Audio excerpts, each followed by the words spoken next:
Hello, नमस्कार। मैं रविकांत कुमार। तो दोस्तों, स्वागत है आप सभी का एग्जामोलाइसिस में। तो दोस्तों, इसके पहले मैंने आपको PYQ का सीरीज करवा रहा था मैं आपके लिए, और मैं PYQ का सीरीज में आपको SSC CGL 2023 को जो हुआ था 14 जुलाई का जो शिफ्ट 1 हुआ था, मैंने वो आपको पूरा करवा दिया, और शिफ्ट 2 भी मैंने आपको करवा दिया, और मैं आज आपको करवा रहा हूँ शिफ्ट 3। और शिफ्ट 3 का इसके पहले मैंने part A part B upload कर चुका हूँ। अब मैं आपके लिए पार्ट 3 लेकर आया हूँ कि पार्ट C जो है वो लेकर आया हूँ। ठीक है, तो इसके पहले मैंने 8 क्वेश्चन तक करवा दिया था। अब मैं आपको करवाऊँगा जो 8 क्वेश्चन है, उसमें थोड़ा सा बाकी रह गया था कुछ एक्सप्लेनेशन, उसको मैं कंप्लीट करवाऊँगा। और तो चलिए शुरू करते दोस्तों, बिना वक्त गवाए। तो जो सबसे पहला सवाल है वो ये है कि विच वाटरवेज, कौन सा वाटरवेज है जो कि प्रोवाइड करता है कनेक्टिविटी विथ मेनलैंड इंडिया और आपका इंडिया बांग्लादेश प्रोटोकॉल रूट के साथ। कौन सा ऐसा वाटरवेज है जो कि इसको प्रोवाइड करता है? मतलब सवाल ये कर रहा है कि कौन सा ऐसा वाटरवेज है जो मेनलैंड इंडिया और इंडिया बांग्लादेश प्रोटोकॉल रूट को के बीच में कनेक्टिविटी प्रोवाइड करता है, उसका आपको नाम बताना है। तो इसका सही उत्तर हो जाएगा नेशनल वाटरवेज 2। ठीक है, ये आपको ध्यान रखना है। और देखो दोस्त, मैं आपको हमेशा ये भी बताता हूँ कि जो वाटरवेज है उससे किस तरह के क्वेश्चन पूछे जाते हैं, मैं आपको सब कुछ बताता हूँ। मतलब अगर आप एक बार वाटरवेज पूरा देख लो, मतलब अगर वाटरवेज से सवाल आए हैं तो इसके बाद मैं आपको इतना ज़रूर करवा दूंगा वाटरवेज के बारे में ताकि आपका प्रश्न नहीं छूटेगा। एटलीस्ट मतलब मैं तो 100% नहीं बोलूँगा, लेकिन 90% आपका सवाल नहीं छूटेगा। अच्छा देखो, जो नेशनल वाटरवेज है एक अथॉरिटी होता है, ठीक है, inland waterway authority of India, ठीक है, IWAI। जो inland waterway authority of India है, उन्होंने 111 ऐसे वाटरवेज नेशनल वाटरवेज डिक्लेयर किए हैं, जिससे मतलब जो वाटरवेज के रूप में लिया जा सकता है। लेकिन इसमें से मात्र 25 ऐसे हैं जिसको मतलब जिसमें आप क्या कर सकते हैं, पैसेंजर, कार्गो, ये सब का ट्रांसफ़र कर सकते हैं। मतलब 25 वाटरवेज उसमें से ऐसे हैं जिससे हम वस्तुओं को इंपोर्ट कर सकते हैं, एक्सपोर्ट कर सकते हैं इस वाटरवेज के थ्रू। ठीक है, और मैं आपको बताता हूँ, लेकिन इसमें से 25 में से हम 6 में हमारे पास ऐसे वाटरवेज हैं जिसको हम उपयोग कर रहे हैं, और 6 में से 5 अभी पूरी तरह से कार्यान्वित है। मतलब इसमें अभी पैसेंजर या तो कार्गो को एक स्थान से दूसरे जगह स्थान पर ले जाया जा रहा है, लेकिन एक जो है सो अभी बन ही रहा है। तो मैं आपको ये 6 जो वाटरवेज है, नेशनल वाटरवेज है, मैं इसके बारे में बताऊंगा, और आपको ये 6 ही याद रखने हैं। सवाल अगर आपसे पूछेगा तो ये 6 में ही पूछेगा। तो सबसे पहले मैं बताता हूँ आपको जो नेशनल वाटरवेज 1 है उसके बारे में। तो ये है आपका नेशनल वाटरवेज 1। ठीक है, अब देखो नेशनल वाटरवेज 1 है, तो आप जब भी नेशनल वाटरवेज पढ़ो, आपको कौन कौन सी बातें ध्यान में रखना है, आपको कैसे पढ़ना है, वो मैं आपको बताता हूँ। सबसे पहले आप देखो कि लोकेशन कहाँ है। मतलब जो नेशनल वाटरवेज हैं उसमें ये स्टार्ट कहाँ से हुआ है और कहाँ एंड हो रहा है, ये ध्यान रखो। कौन सा रिवर है इसके बीच में, कौन सा रिवर मदद कर रहा है, और कौन कौन से स्टेट से होके जाते हैं, ये बातें आपको ध्यान में। सबसे पहले क्या ध्यान में रख रहा है कि ये जो नेशनल वाटरवेज कहाँ से स्टार्ट हो रहा है और कहाँ ख़त्म हो रहा है, पहला। दूसरा ध्यान में रखना है कि ये कौन कौन सा रिवर के माध्यम से वाटरवेज बनाया गया है, और तीसरा कौन कौन सा स्टेट है, मतलब कौन सा स्टेट इसके बीच में आते हैं। ये बातें आपको ध्यान में रखना जब भी नेशनल वाटरवेज छोड़ो, ये 3 चीज़ें आपको पता होने चाहिए। ठीक है, तो मैं सबसे पहले बताता हूँ आपको नेशनल वाटरवेज 1 के बारे में। तो देखो नेशनल वाटरवेज जो 1 है, ये इलाहाबाद, जिसको अब प्रयागराज कहा जाता है, प्रयागराज से हल्दिया को कनेक्ट करता है। ठीक है, मतलब स्टार्ट होता है प्रयागराज में और ये जो खत्म होता है सो हल्दिया में होता है। ठीक है, उसके बाद लॉन्गेस्ट नेशनल वाटरवेज है, और ये सबसे लॉन्गेस्ट नेशनल वाटरवेज है, ये भी बात आपको ध्यान में रखना है। ठीक है, और ये जो नेशनल वाटरवेज है, सो मैंने बोला था 3 चीज़ें आपको ध्यान में रखना है। सबसे पहले क्या ध्यान रखना है, कहाँ से कहाँ तक जाता है, मतलब स्टार्टिंग पॉइंट क्या है और एंड पॉइंट क्या है, ये आपको ध्यान रखना है। तो आप नेशनल मतलब स्टार्टिंग पॉइंट आपने देख लिया इलाहाबाद है, और एंड पॉइंट क्या है, हल्दिया है, ये भी आपने देख लिया। ठीक है, उसके बाद ध्यान में रखना है कि लोकेशन क्या है, मतलब कौन कौन सा स्टेट से होकर गुजरता है। तो सबसे पहले उत्तर प्रदेश, उसके बाद बिहार, उसके बाद झारखंड, उसके बाद वेस्ट बंगाल। ये 3 स्टेट को कवर करता है, ये भी आप ध्यान में रखो, ठीक है। और चूंकि ये नेशनल वाटरवेज 1 है, इसीलिए इसका एस्टैब्लिशमेंट का डेट भी आपको याद रखना है कि 1986 में हुआ था। इसका लेंथ भी इंपॉर्टेंट है, 1620 इसका लेंथ है, ठीक है। उसके बाद जो गंगा और कौन सा रिवर सिस्टम, कौन सा रिवर सिस्टम इसके बीच में आते हैं, तो वो है गंगा, भागीरथी और हुगली, ठीक है। इतनी बातें आपको ध्यान में रखनी है। मैं एक बार फिर से रिपीट कर देता हूँ आपको। सबसे पहले ध्यान में रखना है कि स्टार्ट होता है इलाहाबाद से और ये खत्म होता है हल्दिया। हल्दिया कहाँ है? वेस्ट बंगाल में, ठीक है। उसके बाद it is the longest national waterways है और ये पहला वाटरवेज है। उसके बाद कवर क्या करता है, देखो आप यहाँ पे इलाहाबाद यहाँ से स्टार्ट हुआ है, ठीक है, यहाँ स्टार्ट हुआ है। उसके बाद देखो ये गया, अब जैसे बिहार गया, बिहार के बाद देखो हल्का, यहाँ देखो यहाँ हल्का झारखंड कवर किया, उसके बाद सीधा ये चला गया वेस्ट बंगाल, ठीक है। तो ये कितना स्टेट को कवर किया? 4 स्टेट को कवर कर रहा है, उत्तर प्रदेश, बिहार, झारखंड, वेस्ट बंगाल।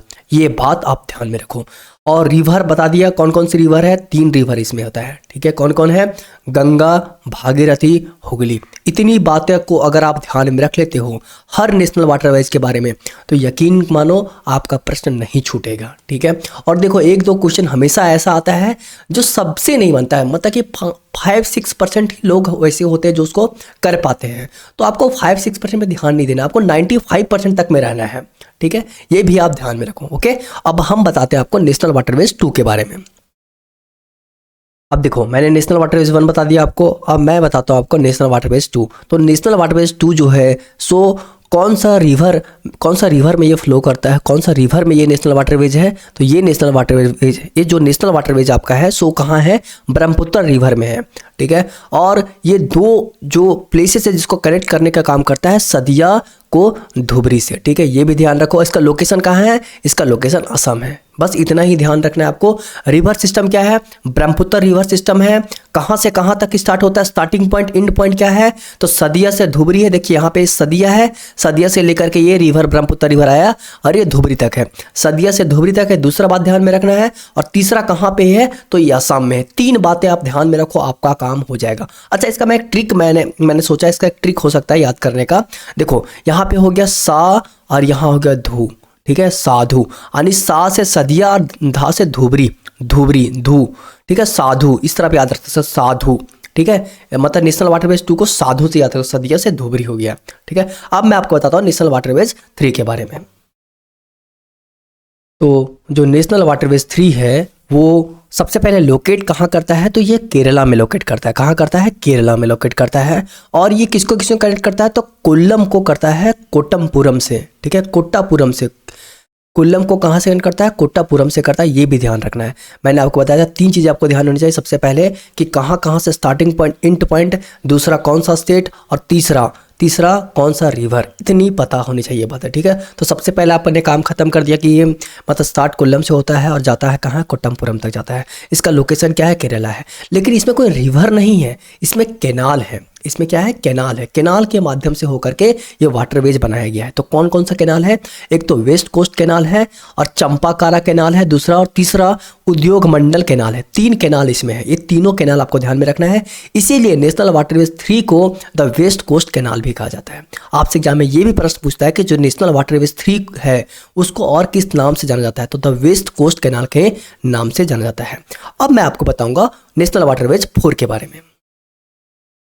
तो जो नेशनल वाटरवेज 4 है वो सबसे पहले कौन से 2 सिटीज़ को कनेक्ट करता है? तो ये काकीनाड को कनेक्ट करता है, पुडुचेरी से कनेक्ट करता है। ये दोनों को कनेक्ट करता है। सबसे पहले ये आपको ध्यान में रखना है। उसके बाद लोकेशन कहाँ का है? तो इसका लोकेशन है आंध्र प्रदेश, तमिलनाडु एंड पुडुचेरी।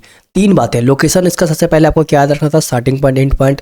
उसके बाद लोकेशन ध्यान रखना है। तो लोकेशन है आंध्र प्रदेश, तमिलनाडु और पुडुचेरी। और कौन सा रिवर सिस्टम को ये कनेक्ट करता है? तो कौन सा रिवर सिस्टम के माध्यम से कनेक्ट करता है? तो ये कृष्णा हो गया और गोदावरी। 2 रिवर सिस्टम है, कृष्णा और गोदावरी, जिसके माध्यम से क्या करता है? ये कनेक्ट करता है, ठीक है। अब नेशनल वाटरवेज 5 के बारे में आपको बताऊंगा।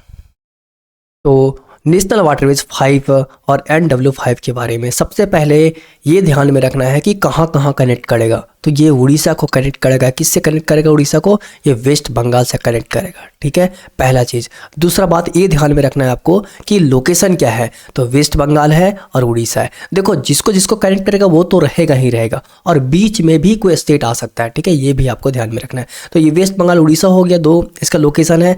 अगर मैं बोलूँ रिवर सिस्टम, तो Brahmani river, east coast canal, Matai river and Mahanadi river delta. अच्छा, मैं अगर आपसे एक सवाल पूछूं, मैं ये देखना चाहता हूँ कि आपको कितना स्मरण रहता है, चीज़ें कितनी याद रहती है। अगर आप मुझे बताओ कि जो वेस्ट कोस्ट कैनाल जो था, ठीक है, वो कौन सा वाटरवेज में आया था, अब बताओ मुझे, देखते हैं आपको कितना याद रहता है, सोचो, ठीक है। आप सबने सोच लिया होगा, तो ये नेशनल वाटरवेज 3 में था। तो नेशनल वाटरवेज 3 में तो आपका वेस्ट कोस्ट कैनाल था, लेकिन अगर मैं बोलूँ ईस्ट कोस्ट कैनाल तो वो किस में हो जाएगा? 5 में हो जाएगा। ये बात भी आप ध्यान रखो। अब मैं आपको बताता हूँ नेशनल वाटरवेज 6 के बारे में, जो कि प्रपोज्ड है, जो भी बन के तैयार नहीं हुआ है।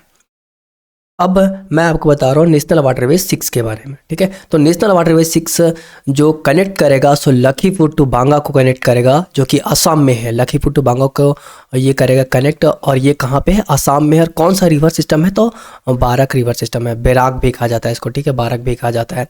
और ये प्रपोज्ड है, ये तैयार नहीं हुआ है, अभी तक ये तैयार पूरा तरह से नहीं हुआ है, ये भी ध्यान में रखना है, ठीक है। और मैं आपको एक और इंटरेस्टिंग बात बताता हूँ जो एग्जाम में पूछ लेता है। अच्छा, अगर मैं आपसे पूछूं कि आप मुझे बताओ कि सबसे बड़ा नेशनल वाटरवेज कौन सा है, मतलब मैं बोलूँगा सबसे बड़ा कौन है, उससे छोटा कौन है। अगर मैं लेंथ वाइज पूछूं आपसे कि सबसे बड़ा कौन है, तो आप क्या बताओगे? तो जो लेंथ वाइज सबसे बड़ा है वो नेशनल वाटरवेज 1 है, उसके बाद आपका 4 है, उसके बाद आपका 2 है, उसके बाद आपका 5 है, उसके बाद आपका 3 है, उसके बाद आपका 6 है। मतलब जो सबसे पहले बना वो सबसे बड़ा, जो सबसे लास्ट में बना वो सबसे छोटा, ठीक है, ये आप ध्यान रखना, ठीक है।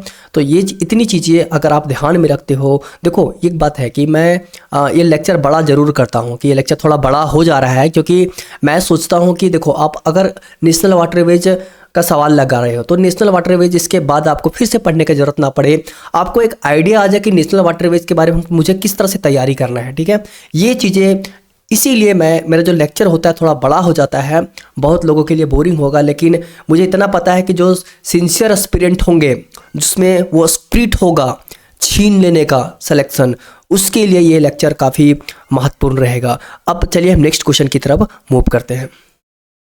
तो जो नेक्स्ट सवाल है वो ये है आपके सामने कि in 2021 the Indian men's cricket team defeat Australia at the Gabba stadium in a test match, becoming the only cricket team to defeat Australia in Brisbane since. कब से? देखो सवाल क्या कहता है, मैं आपको समझाता हूँ। सवाल ये कहता है कि 2021 में इंडिया एक ऐसा टीम बन गया है जो कि ऑस्ट्रेलिया को टेस्ट क्रिकेट मैच में गाबा स्टेडियम, जो कि ऑस्ट्रेलिया में, वहाँ हरा दिया। किसके बाद, मतलब कितने दिनों बाद ये इंडिया या तो कोई और देश, जैसे कि इसके पहले आपको बता देता हूँ कि 1988 में जो है साउथ अफ्रीका ने जो यहाँ पे, मतलब कि जो गाबा स्टेडियम है वहाँ पे हराया था ऑस्ट्रेलिया को। उसके बाद कोई ऐसा टीम नहीं है जो कि ऑस्ट्रेलिया को वहाँ हरा दे। ऐसे आपको पता है ऑस्ट्रेलिया कितना जायंट है क्रिकेट में, बहुत जायंट है वो है, और ख़ास करके वर्ल्ड कप में तो और जायंट हो जाता है भाई।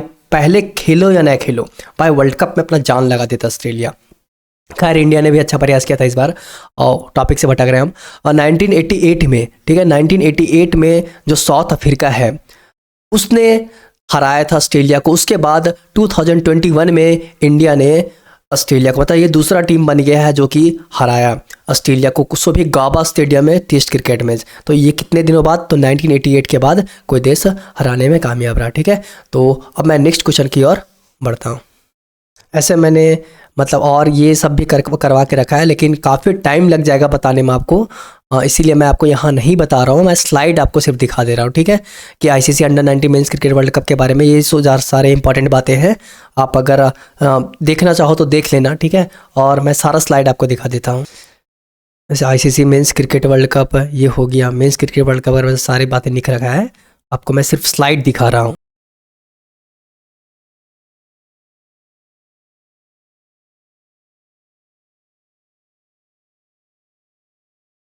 तो जो नेक्स्ट सवाल है वो ये है कि द जो फंडामेंटल ड्यूटीज़ है, the fundamental duties were added to the constitution of India by the amendment. किस अमेंडमेंट के तहत जो फंडामेंटल ड्यूटीज़ है सो इंडियन कॉन्स्टिट्यूशन में ऐड किया गया, अमेंड किया गया, ये सवाल आपसे पूछता है। तो इसका सही उत्तर हो जाएगा 42nd अमेंडमेंट, ठीक है। और 42nd अमेंडमेंट कब हुआ था? तो ये 1976 में हुआ था, ये भी ध्यान रखो। और 42nd अमेंडमेंट 1976 है, इसके तहत फंडामेंटल ड्यूटीज़ को ऐड किया गया था। लेकिन अगर मैं पूछूं आपसे कि जो 44th अमेंडमेंट है ये किस चीज़ से रिलेटेड है, तो 44th अमेंडमेंट जो है सो इस बात से संबंधित है कि जो हमारा कॉन्स्टिट्यूशन है, जो हमारे नियम कानून कॉन्स्टिट्यूशन में बनाए गए हैं, वो पार्लियामेंट को अधिकार दिया गया, पार्लियामेंट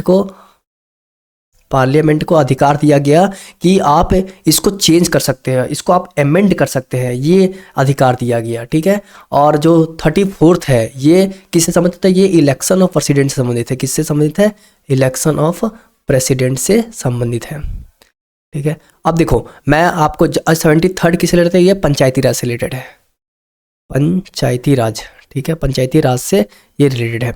अच्छा, मैं जब भी आपको बताता हूँ, जैसे कि मैंने यहाँ अमेंडमेंट आ गया, तो मैं आपको अमेंडमेंट के बारे में उतनी जानकारियाँ ज़रूर देता हूँ ताकि आप एवरेज से थोड़ा ऊपर आ जा सको। मतलब आप देखो सिर्फ इसको आप करो, मैं इसी में आपका सारा कवर करवा दूंगा। आपको वही पढ़ना है जो एग्जाम में पूछे जाते हैं, और अमेंडमेंट से पूछे ही जाएंगे सवाल। तो मैंने कुछ इंपॉर्टेंट अमेंडमेंट जो अभी तक PYQ में पूछे जा चुके हैं, मैं सारे एक पास कलेक्ट करके आपके लिए लाया हूँ, ठीक है। मैं आपको वो बताता हूँ। देखो, तो ये वो सारी जानकारियां हैं जो आपको अमेंडमेंट के बारे में पता होना चाहिए। जब भी क्वेश्चन अमेंडमेंट के बारे में आए तो आप ये सारी चीज़ों को रिलेट कर पाओ, दिमाग में एक बार घुमा पाओ उसको, फिर से स्मरण कर पाओ उसको। तो ये वो सारी चीज़ें हैं। सबसे पहले आपको ध्यान में रखना है जो अमेंडमेंट है वो कितने आर्टिकल में, तो आर्टिकल 368 में अमेंडमेंट के बारे में जिक्र है हमारे देश में, और ये पार्ट 20 में आता है। कौन सा पार्ट? पार्ट 20 में आता है। और ये जो अमेंडमेंट कहाँ से लिया गया है, तो ये अमेंडमेंट साउथ अफ्रीका से हम लोग लिए हैं, ठीक है। उसके बाद एग्जाम में पूछता है कि जो पहला कॉन्स्टिट्यूशनल अमेंडमेंट हुआ था वो कब हुआ था, तो 1951 में हुआ था, ये ध्यान में रखना है। और जो 1951 में हुआ था वो क्या था, तो इसमें लैंड रिफॉर्म था, ठीक है। और लैंड रिफॉर्म के बारे में जो जिक्र है वो 9th शेड्यूल में है, 9th शेड्यूल में है, ठीक है। मतलब सबसे पहले आपको ध्यान रखना है कौन सा आर्टिकल से लिया गया, कौन सा आर्टिकल में इसका जिक्र है, कौन सा पार्ट में आता है, कहाँ से लिया गया है। सबसे पहला अमेंडमेंट कब हुआ था? 1951 में हुआ था। और इसमें क्या था? लैंड रिफॉर्म था, और उसको 9th शेड्यूल में जाकर के डाल दिया गया। उसके बाद जो 42nd अमेंडमेंट कब हुआ था? 1976 में हुआ था, और इसको मिनी कॉन्स्टिट्यूशन भी कहा जाता है। क्या कहा जाता है? Mini constitution. अगर आपसे कोई पूछे कि मिनी कॉन्स्टिट्यूशन कौन सा अमेंडमेंट को कहा जाता है, तो 42nd अमेंडमेंट को कहा जाता है। और इसमें फंडामेंटल ड्यूटीज़ को ऐड किया गया था, और 3 वर्ड सेकुलर, सोशलिस्ट और इंटीग्रिटी को भी इसमें ऐड कर दिया गया था। इसीलिए इसे मिनी कॉन्स्टिट्यूशन ऑफ इंडिया भी कहा जाता है। इतनी बातें आपको ध्यान में रखना है। जब भी 42nd अमेंडमेंट आए ये ध्यान में रखो, 1976 में हुआ था, मिनी कॉन्स्टिट्यूशन कहा जाता है। फंडामेंटल ड्यूटीज़ को ऐड किया गया था, सेकुलर, सोशलिस्ट, इंटीग्रिटी 3 वर्ड को ऐड किया गया था, और इसको मिनी कॉन्स्टिट्यूशन ऑफ इंडिया भी कहा जाता है। उसके बाद 44th अमेंडमेंट 1978, ठीक है। इसमें क्या था? राइट टू प्रॉपर्टी जो है उसको लीगल राइट कर दिया गया। पहले right to property fundamental right में था, लेकिन इसको लीगल राइट में बदल दिया गया, ठीक है। कि अब ये आपका फंडामेंटल राइट नहीं है। अगर गवर्नमेंट को, अगर उससे देश को भलाई हो रहा है तो ये आपका लीगल राइट है, ये नहीं कि मैं नहीं दूंगा, ऐसा आप नहीं कर सकते हो, ठीक है। अब 52nd अमेंडमेंट जो हुआ था सो 1985 में हुआ था, और पॉलिटिकल डिफेक्शन को बंद कर दिया गया था, मतलब दल बदल का कानून बना दिया गया था। देखो मैंने इसको एक बहुत अच्छा तरीका से याद रखा है, ठीक है। देखो 5 और 2 कितना हुआ? 10th हुआ। और 10, देखो 10 हो गया, ठीक है। और 10 से दल बदल, इस तरह करके मैंने अपना याद रखा है कि ठीक है 5 2 10, 10 से दल बदल, ठीक है। इस तरह करके मैंने अपना याद कर लिया था। तो 52nd जो है सो किससे है रिलेटेड है? पॉलिटिकल डिफेक्शन को बैंड कर दिया गया था। उसके बाद 61st है 1989 में हुआ था, और वोटिंग एज रिड्यूस कर दिया गया 21 से 18 में कर, राजीव गांधी के सरकारी समय था, ठीक है, उसने किया था। उसके बाद 69th जो है अमेंडमेंट जो है 1991 में जो हुआ था, उसमें दिल्ली को नेशनल कैपिटल रीजन घोषित कर दिया गया था, ये भी आपको ध्यान में रखना है। उसका 73rd अमेंडमेंट जो हुआ था 1992 में, जो पंचायती राज है वो उसको पार्ट 9 में ऐड, पार्ट 9 में पंचायती राज है, ठीक है, ये भी ध्यान में रखना है। और पंचायती राज बहुत इंपॉर्टेंट है, ठीक है, मतलब पंचायती राज को कॉन्स्टिट्यूशनल जो दर्जा मिला, संवैधानिक दर्जा जो मिला, सो 73 के तहत ही मिला हुआ है। अब देखो आप बोर हो रहे होगे कि नहीं, मतलब कि इतनी बातें क्यों याद रखना, मतलब कि पूरा क्लास बोरिंग हो रहा है। देखो दोस्त, बात ये है कि अगर मैं जो ये बता रहा हूँ सारी चीज़ों को एक पास कलेक्ट कर लिया, देखो मेरे पास जो कलेक्ट करने का टाइम लगा, बस मैं आपके लिए वही बचा रहा हूँ कि आपका उतना टाइम आपको ना लगे। मैं एक पास सारा इन्फॉर्मेशन और सारे इंपॉर्टेंट आप देखो। अगर अमेंडमेंट का टेस्ट लगाओ, अगर ऑप्शन में अगर ये नहीं रहे तो फिर आप मुझे कमेंट करके बोलना कि सर आपने बेकार का पढ़ा दिया, ठीक है। तो देखो अब 74th अमेंडमेंट आपको ध्यान में, 1992 जो कि म्यूनसिपलिटी, मतलब 73rd में पंचायती राज ऐड किया गया और 74th में म्यूनसिपलिटीज ऐड किया गया, ये भी ध्यान रखना है। फिर 86 2002 में जो अमेंडमेंट हुआ था, राइट टू एजुकेशन, देखिए राइट टू एजुकेशन को फंडामेंटल राइट में डाल दिया गया, बोला कि राइट टू एजुकेशन 6 से 14 साल के जितने भी बच्चे हैं उनका ये फंडामेंटल राइट है कि उन्हें शिक्षा मिलनी चाहिए, और इसको आर्टिकल 21 का ए में रख दिया गया। और फंडामेंटल राइट किस में है, पार्ट 3 में आती है, ये आपको पता है। और पार्ट 3 को मैग्ना कार्टा ऑफ इंडिया भी कहा जाता है। और 101 में जीएसटी आया था 2070 वाला, ये भी ध्यान रखिए। और जीएसटी कौन सा आर्टिकल में, आर्टिकल 279 का ए में जीएसटी है, ये भी ध्यान में रखना है। और एक 103rd में जो 2019 में ईडब्ल्यूएस रिजर्वेशन आया था, ये भी ध्यान में रखना है, ठीक है। और 106 में नारी शक्ति वंदन अधिनियम आया था, जिसमें जो मतलब कि महिलाओं के लिए जो मतलब कि जो लोकसभा है, राज्यसभा, उसमें सीटों का मतलब रिजर्वेशन से संबंधित ये है। तो इतनी बातें आपको ध्यान में रखना है। मैंने आपको तो एक फ्लो में बता दिया, अब देखो याद करने का ड्यूटी आपका, जितना याद करोगे उतना निपुण होगे, और एक बार याद करो कॉन्फिडेंस आपका पूरा बढ़ेगा। अभिमन्यु की तरह खेल खेलो, ये मतलब पूरा रटो, पूरा मतलब डरना नहीं है। एक बार आप रटो, मन लगा के 4-5 बार निको, हो जाएगा। जरूरत नहीं है, आप रेगुलर करोगे, देखना आपका इंटरेस्ट बढ़ जाएगा, ठीक है। अब मैं आपको नेक्स्ट क्वेश्चन की ओर लेके जाता हूँ। तो जो हमारा नेक्स्ट सवाल है वो ये है कि जो Shailendra king who founded their empire in Southeast Asia in 8th century AD were the follower of, जो शैलेंद्र किंग थे जिन्होंने अपने एम्पायर को एक्सटेंड कर दिया था, साउथ ईस्ट एशिया तक एक्सटेंड कर दिया था 8th सेंचुरी में, वो कौन से रिलीजन के फॉलोवर थे? तो वो फॉलोवर थे बुद्धिज़्म। और बुद्धिज़्म में कौन सा? तो ये महायान, बुद्धिज़्म के महायान शाखा को ये फॉलो करते थे, ये भी आपको ध्यान में रखना है, ठीक है। अच्छा, अगर मैं पूछूं कि जो 4th बुद्धिस्ट काउंसिल हुआ था सो कब हुआ था, ठीक है, मतलब कौन 4th बुद्धिस्ट काउंसिल जो था सो कहाँ पे हुआ था? बुद्धिस्ट जो काउंसिल हुआ था सो कहाँ पे हुआ था? तो ये हुआ था कहाँ? आप सबको पता होगा, ये कश्मीर में हुआ था। और कश्मीर में किसने ऑर्गेनाइज करवाया था? तो कनिष्क ने करवाया था, कनिष्क ने करवाया था, ये भी आप सबको पता होगा, ठीक है। तो इसमें क्या होता है, जो बुद्धिस्ट कॉन्स्टिट्यूशन बुद्धिज्म 2 सेक्ट में बढ़ जाते हैं, एक आपका महायान में और दूसरा हीनयान में, ठीक है। 2 सेक्ट में यहाँ बुद्धिज्म बढ़ जाते हैं, हीनयान में बदल जाते हैं। अच्छा, महायान और हीनयान में क्या डिफरेंस था? देखो, हीनयान के लोगों का मानना था कि अगर मतलब सबसे पहले हीनयान के लोगों का मानना था कि एक मोंक है, और मोंक के जीवन का जो अल्टीमेट एम है, जो मुख्य उद्देश्य है जीवन में, वो है मोक्ष की प्राप्ति करना। अच्छा, मोक्ष आप बहुत सुनते हैं, क्या आपको पता है मोक्ष होता क्या है? मैं वैसे बता रहा हूँ, थोड़ा सा हट के बता रहा हूँ। देखो, मोक्ष क्या होता है पता है? जैसे कि जो जीवन और मरण का चक्र है, जैसे कि आप अगर एक बार जन्म लेते हो फिर मरते हो, तो हिंदुइज्म के अनुसार से फिर आपका मतलब कि दूसरा जोनी में मतलब दूसरा से का मान लो, कभी कुत्ता बनोगे, कभी बिल्ली बनोगे, कभी शेर बनोगे। तो इस तरह से आपका मतलब कि जन्म का चक्र चलता रहेगा। तो इससे मुक्ति प्राप्ति करना, यानी कि जन्म और मृत्यु के चक्र से मुक्ति प्राप्ति करना, उसी को मोक्ष कहते हैं। तो हीनयान का कहना क्या था कि इसका अल्टीमेट गोल जो था वो था मोक्ष की प्राप्ति, मतलब मोंक हो आपका अल्टीमेट एम क्या है? मोक्ष की प्राप्ति करना, मतलब सेल्वेशन पे, मुक्ति पे ये ज़्यादा बल देता था। और सेल्वेशन का कहने का मतलब इनका था कि अगर आप मुक्ति पाना चाहते हो तो सबसे पहले एक सही मार्ग चुनो और अच्छे कर्म करो, आपको मुक्ति मिल जाएगा, ठीक है। लेकिन महायान में क्या था? महायान में ये था आपका कि महायान में कहना था कि जो मोक्ष ठीक है, लेकिन मोक्ष के पहले का जो मतलब स्टेप है, मतलब मोक्ष प्राप्त करने के पहले जो उसके जस्ट पहले का जो स्टेप है, बोधिसत्व, ठीक है, बोधिसत्व जो है, ठीक है, तो बोधिसत्व पे ज़्यादा ध्यान देता था कि बोधिसत्व पे ये ज़्यादा ध्यान देता था कि बोधिसत्व क्या होता है कि जैसे कि जो मोक्ष के पहले का जो स्टेप है वो बोधिसत्व है। कहता है बोधिसत्व प्राप्त करने के बाद आप लोगों को बताइए कि कैसे मोक्ष की प्राप्ति किया जा सकता है, ठीक है। इसमें मोर कंपेशन था, ग्रेट कंपेशन था फॉर अदर, मतलब इसमें करुणा ज़्यादा था, जो महायान था उसमें करुणा ज़्यादा है आपका, ये बात आप ध्यान में रखना, ठीक है। अच्छा, ये तो मैंने आपको वैसे ही बता दिया, मतलब कि लेकिन ये जो शैलेंद्र किंगडम है इससे दो तरह का अभी तक सवाल पूछ चुके हैं। एक शैलेंद्र जो किंग थे, ठीक है, ये इंडोनेशिया के किंग थे, राजा थे, और जो शैलेंद्र किंग थे वो मैंने आपको बता दिया बुद्धिज्म के महायान को फॉलो करते थे। और शैलेंद्र किंग बोरोबुदुर का टेम्पल बनाए हैं। कौन सा टेम्पल बनाया है? बोरोबुदुर का टेम्पल बनाया है। ये जो टेम्पल आप देख रहे हैं, ये जो टेम्पल आप दिख रहे हैं, ये जो टेम्पल है ये है बोरोबुदुर का टेम्पल, और ये इसको शैलेंद्र किंग ने बनाया था। कौन बनाया था? शैलेंद्र किंग ने इसे बनाया है। और अगर मैं पूछूं क्या शैलेंद्र किंगडम जो एम्पायर था शैलेंद्र किंगडम को उतना बड़ा, उसमें क्या कोई और ग्रेट रूलर थे? हाँ, एक और ग्रेट रूलर थे, उसका नाम था पनंगकरण। क्या नाम था? पनंगकरण, ठीक है।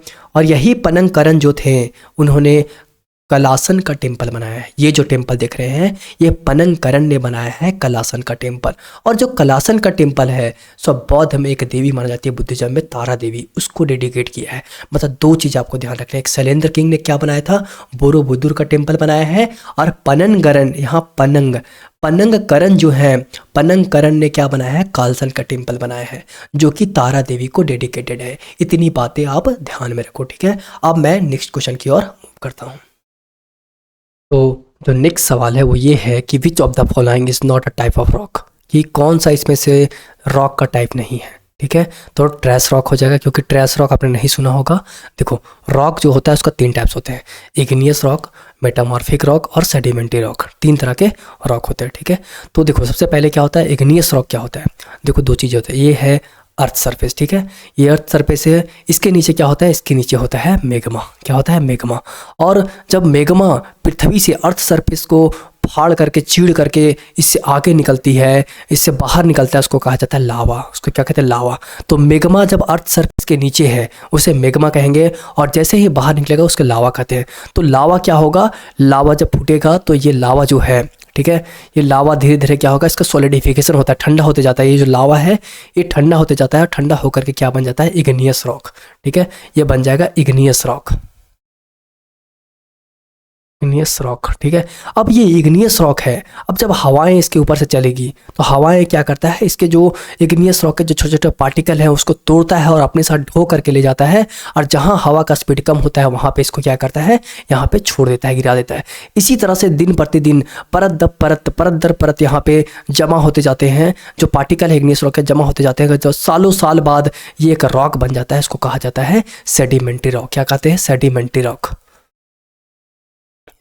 सेडिमेंट्री रॉक कहते हैं, ठीक है। अब ये सेडिमेंट्री रॉक जो है सो कई सालों बाद इसमें रिएक्शन होता है, इसका स्ट्रक्चर चेंज होता है, इसका कलर चेंज हो जाता है, और इसका चेंज होने के बाद एक नया स्ट्रक्चर आ जाता है, एक नया कलर आ जाता है, इसमें परिवर्तन हो जाता है रिएक्शन के कारण से, तो वो बन जाता है आपका मेटामॉर्फिक। मेटामॉर्फिक मतलब चेंज, तो इसमें जो चेंज आता है उसके बाद जो बनता है उसको मेटामॉर्फिक रॉक कहते हैं। ये भी आपको ध्यान में रखना है, ठीक है, मेटामॉर्फिक रॉक कहते हैं।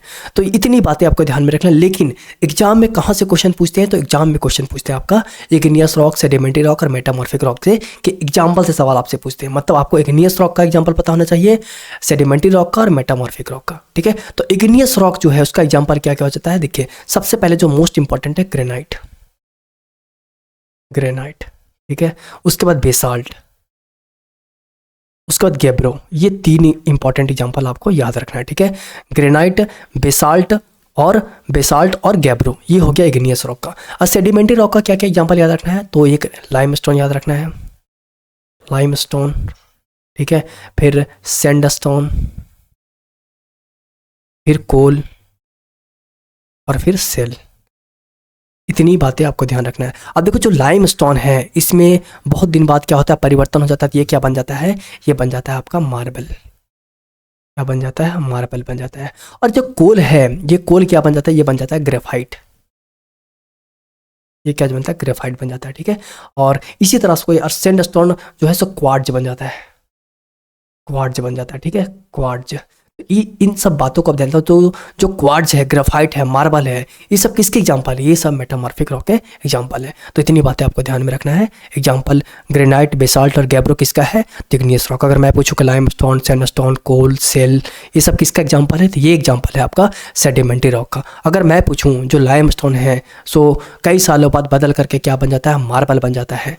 तो ये किसका एग्जांपल है? मार्बल किसका एग्जांपल है? मेटामॉर्फिक रॉक का। अगर मैं बोलूँ जो कोल है, कई सालों बाद इसके स्ट्रक्चर में परिवर्तन होता है तो ग्रेफाइट बन जाता है, तो ग्रेफाइट किसका एग्जांपल है? तो ये है आपका मेटामॉर्फिक रॉक का। अगर क्वार्ट्ज जो है, QUARTZ, क्वार्ट्ज जो है, ये किसका एग्जांपल है? ये है एग्जांपल आपका मेटामॉर्फिक रॉक का। इतनी बातें आपको ध्यान में रखना है, ठीक है। और उम्मीद करते हैं आपको समझ में आ रहा होगा चीज़ें। और देखो आप, जैसे कि एक लाइन है कि जब नाव जल में छोड़ दी, तूफान में ही मोड़ दी, हाँ दे दी चुनौती तूफानों को।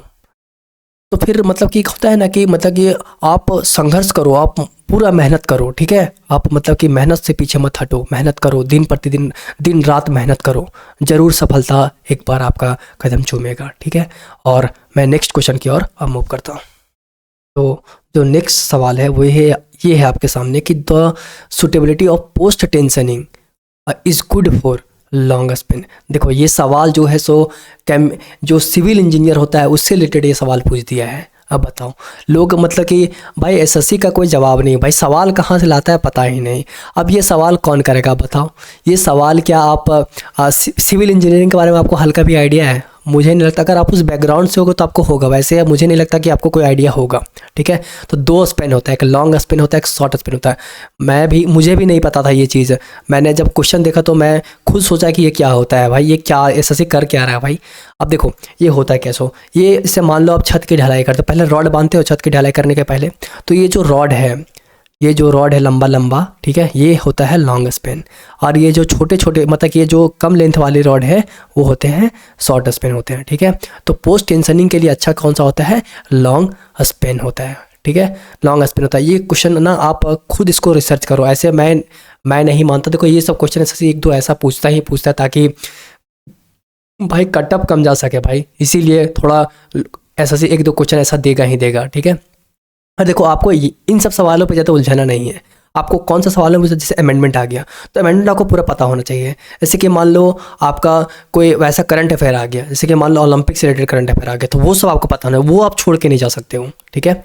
ये सब बातें ध्यान में रखना है। और देखो एक कहते हैं ना कि आप जब शुरुआत करो तो ठान लो कि मुझे आप ये करना ही करना है, कि जब मैं ये 24 क्वेश्चन का सीरीज है, जब मैं पूरा इसको एक्सप्लेन नहीं करूँगा, पूरा एनालिसिस नहीं करूँगा इसका, तब तक मैं इसको छोड़ूंगा नहीं। कहते हैं ना कि जब नाव जल में छोड़ दी, तूफान में ही मोड़ दी, दे दी चुनौती सिंध को, फिर धार क्या मझधार क्या। उसके बाद जब छोड़ सुख कामना, आरंभ कर दी साधना, भगवान शंकर हो गए, फिर राख क्या श्रृंगार क्या, ठीक है। इस तरह का जुनून लीजिए और मग्न हो जाइए अपने पढ़ाई में। तो अब मैं नेक्स्ट क्वेश्चन की ओर मूव करता हूँ। तो जो नेक्स्ट सवाल है वो ये है कि which of the following sitar players was awarded the Bharat Ratna in the year 1999। मतलब जो 1999 में कौन सा ऐसे सितार प्लेयर थे जिन्हें भारत रत्न यानी कि भारत के सर्वोच्च सिविलियन अवार्ड जो होता है भारत रत्न, उससे सम्मानित किया गया था। तो आपका सही उत्तर हो जाएगा पंडित रविशंकर, ठीक है। कौन हो जाएगा? पंडित रविशंकर हो जाएंगे इनका सही जवाब। और मैं अगर आपसे पूछूं कि जो आर्ट एंड कल्चर है उनमें कितने लोगों को अभी तक भारत रत्न मिला है, तो देखो सबसे पहले सुब्बुलक्ष्मी जो है, ये महिला है, सुब्बुलक्ष्मी को भी भारत रत्न मिला था। कब मिला था? 1998 में इन्हें मिला है। और सुब्बुलक्ष्मी जो है सो कार्नेटिक स्टाइल ऑफ म्यूजिक के लिए जाने जाते हैं। देखो दो तरह का म्यूजिक होता है, कार्नेटिक स्टाइल ऑफ म्यूजिक होता है हिंदुस्तानी, ठीक है, हिंदुस्तानी स्टाइल ऑफ म्यूजिक होता है, हिंदुस्तानी स्टाइल ऑफ म्यूजिक होता है। तो जो कार्नेटिक स्टाइल ऑफ म्यूजिक होता है वो सॉदर्न पार्ट ऑफ इंडिया में किया जाता है, और जो हिंदुस्तानी आर्ट ऑफ म्यूजिक होता है वो नॉर्दर्न पार्ट ऑफ इंडिया में किया जाता है, ठीक है। और पंडित रविशंकर है, इन्हें जो भारत रत्न मिला था कब मिला था? 1999 में। और मैं अगर पूछूं कि पंडित रविशंकर किस से रिलेटेड है, तो ये है सितार से रिलेटेड है, ठीक है। फिर बिस्मिल्लाह खान को चारों शीर्ष सम्मान मिल चुका है, पद्मश्री, पद्म भूषण, पद्म विभूषण, भारत रत्न चारों मिल चुका है इन्हें। लेकिन इन्हें भारत रत्न कब मिला था? 2001 में मिला था, ठीक है। और ये शहनाई वादक हैं, शहनाई वादक बिस्मिल्लाह खान। आपने पढ़ा होगा हिंदी किताब में, आई थिंक 9th क्लास में होना चाहिए और 10th क्लास में होना चाहिए। पंडित भीमसेन जोशी, पंडित भीमसेन जोशी को भी भारत रत्न मिला है। और ये कौन से घराने से रिलेटेड था? ये किराना घराने से रिलेटेड है। मतलब 4 नाम आपको पता होना चाहिए, सुब्बुलक्ष्मी, पंडित रविशंकर, बिस्मिल्लाह खान और भीमसेन जोशी। ये चारों को भारत का जो सर्वोच्च नागरिक सम्मान है भारत रत्न, ये चारों को नवाजा गया है उससे, ठीक है। इतनी बातें ध्यान रखो। और मैं आपको पता है कि मैं पूरा आपको डिटेल में ही बताता हूँ, जैसे सितार से रिलेटेड सारा बताऊँगा। तो सबसे पहले मैं आपको बताता हूँ सितार से रिलेटेड कौन कौन से रिलेटेड है। तो देखो सितार के बारे में आपको इतनी बातें पता होना चाहिए। देखो ये जो पिक्चर देख रहे हो, जैसे किनका पिक्चर है, तो पंडित रविशंकर का पिक्चर है। और इन्हें भारत रत्न का मिला था 1999 में, भारत रत्न मिला था। और ये पहले ऐसे भारतीय हैं और जिन्हें ग्रैमी अवार्ड मिला हुआ है, ठीक है। इन्हें ग्रैमी अवार्ड, और ग्रैमी अवार्ड किस क्षेत्र में दिया जाता है? तो ये म्यूजिक के क्षेत्र में जाता है, ठीक है। वेस्ट मीट्स ईस्ट ये इनका था, इसके कारण से इन्हें मिला था, ठीक है। वेस्ट ईस्ट मीट्स ईस्ट के कारण से इन्हें ग्रैमी अवार्ड मिला था। और ये पहले भारतीय हैं। और ऑटोबायोग्राफी जो है इनका जो ऑटोबायोग्राफी है वो है माई लाइफ माई म्यूजिक। और इनकी डॉटर जो है उनका नाम है अनुष्का शंकर। और अनुष्का शंकर भी किससे रिलेटेड है? ये भी आपका सितार से रिलेटेड है, ठीक है। मतलब पंडित रविशंकर के बारे में ध्यान रखना है कि 1999 में इन्हें भारत रत्न मिला था, इन्हें ग्रैमी अवार्ड भी मिल चुका है। इनका ऑटोबायोग्राफी का नाम है माई लाइफ माई म्यूजिक। इनकी बेटी अनुष्का शंकर है, वो भी सितार बजाते हैं। और कौन कौन सा ऐसे आर्टिस्ट हैं जो कि सितार प्ले करते हैं? तो गुरु अलाउद्दीन खान, निखिल बनर्जी, उस्ताद विलायत खान, उमा शंकर मिश्रा, शाहिद परवेज, जया विश्वास, बुद्धादित्य मुखर्जी। ये नाम आपको रट लो भाई, रट लो। इतना बार सवाल पूछता है ना भाई, 5 से 6 क्वेश्चन तो सिर्फ आर्ट एंड कल्चर के ही रहते हैं, उसमें से 1-2 क्वेश्चन तो सितार से, क्लासिकल डांस से, फोल्क डांस से, नेशनल पार्क के। भाई बहुत इंपॉर्टेंट है भाई। आप देखोगे कि हर टेस्ट में रिवीजन मतलब रिपीट कर रहा, हर टेस्ट में रिपीट कर रहा, मोस्ट इंपॉर्टेंट है। एक बार रट लो, बात खत्म। सी और शॉर्ट मिलेगा आपको इसका तुरंत, इसमें आपका गलती नहीं होगा। आप जानते हो तो 100% सही होगा और कम टाइम में आप इसको सही कर सकते हो, ठीक है। अब इसके बाद मैं आपको बताऊंगा पंडित भीमसेन जोशी के बारे में, ठीक है, कि पंडित भीमसेन जोशी किससे रिलेटेड हैं और इससे किस तरह के इंपॉर्टेंट सवाल आपका बन सकते हैं। देखो ये है आपका पंडित भीमसेन जोशी। तो ये जो आपका ये पिक्चर दिख रहे हैं ये पंडित भीमसेन जोशी का है, ठीक है। और पंडित भीमसेन जोशी जो हैं ये इनको एक और नाम से जाना जाता है, पंडित भीमसेन गुरुराज जोशी भी कहा जाता है। ये भी बात आप ध्यान में रखो, ठीक है। और ये जो है सो हिंदुस्तानी क्लासिकल वोकलिस्ट हैं और ये मेंबर है किसके? किराना घराना के ये मेंबर है। ये भी आपको ध्यान रखना है कि किराना घराना के मेंबर हैं। और ये जो एक नया फॉर्म होता है ख्याल फॉर्म ऑफ सिंगिंग, इससे भी रिलेटेड मतलब ख्याल फॉर्म ऑफ सिंगिंग के लिए ये जाने जाते हैं।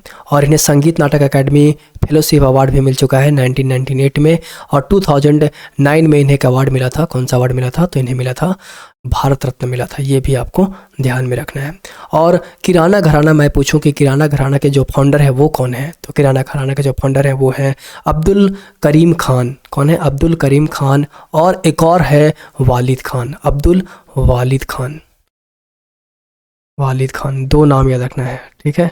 अब्दुल करीम खान और वालिद खान, अब्दुल वालिद खान, ये दोनों किराना घराना के फाउंडर माने जाते हैं। और किराना घराने से और कौन कौन संबंधित है, कौन कौन रिलेटेड है? तो पंडित भीमसेन जोशी भी रिलेटेड है, गंगूबाई हांगले भी रिलेटेड है और प्रभा अत्रे भी रिलेटेड है। इतनी नाम आपको पता होना चाहिए। सबसे पहले पता होना चाहिए जो किराना घराना है उसके फाउंडर कौन है? अब्दुल करीम खान और वालिद खान। ये क्वेश्चन पूछ चुका है। देखो मैं इसमें जितना भी लिखा हूँ ना सारा क्वेश्चन पूछ चुका है। मैं जितना भी लिखता हूँ प्रीवियस ईयर उठा के ही लिखता हूँ। ये सारे क्वेश्चन पूछे जा चुके हैं पंडित भीमसेन जोशी से रिलेटेड और किराना घराना से रिलेटेड। मैं वही सब प्रश्न लिखा हूँ, मैंने कोई एक्स्ट्रा इन्फॉर्मेशन अपने से नहीं लिखा है।